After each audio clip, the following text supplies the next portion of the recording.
Adam ne se contenta pas de choisir des mots. Dans cette culture, donner un nom signifiait comprendre l'essence d'une chose, en pénétrer la nature la plus profonde.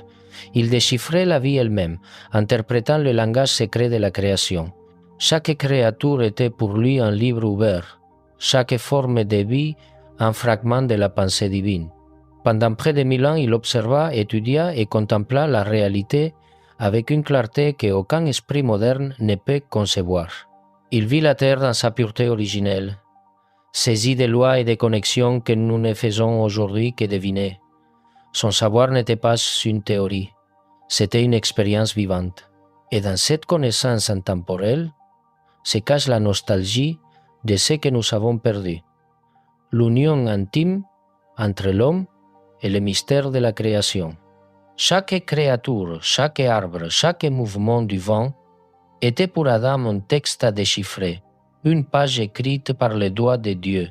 Son esprit embrassait la création avec l'intelligence d'un observateur qui avait à sa disposition non pas des décennies, mais près d'un millénaire pour tout comprendre. Alors que nous passons toute une vie à maîtriser une seule discipline, Adam a eu 930 ans pour explorer tous les savoirs, devenant ainsi le premier et le plus grand érudit de l'histoire. Mais sa connaissance dépassait toutes les limites imaginables.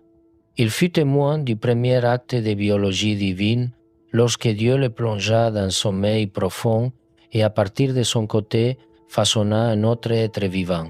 À son réveil, Adam comprit immédiatement la portée de ce qui s'était passé. Celle-ci est maintenant l'os de mes os et la chair de ma chair. À cet instant, il comprit le mystère de la vie partagée, la compatibilité parfaite, la continuité biologique entre lui et Ève, et il vit de ses propres yeux la première transformation génétique de l'histoire, une intervention directe du Créateur qui révélait les secrets de la reproduction et de l'union. Cet événement ne fut pas seulement l'aube de l'amour humain, mais la première leçon de génétique que l'humanité ait jamais reçue. Adam comprit que Dieu avait construit la vie selon un plan ordonné et cohérent, dans lequel chaque être était relié aux autres par une même architecture vitale. Il assista à la première intervention chirurgicale, à la première greffe, à la première manifestation du pouvoir créateur qui façonne la matière en vie. Et cette connaissance sacrée et lumineuse, il l'a transmis à ses descendants comme un héritage d'intelligence et de foi.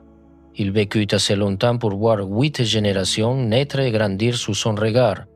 Chaque rencontre avec lui était comme sa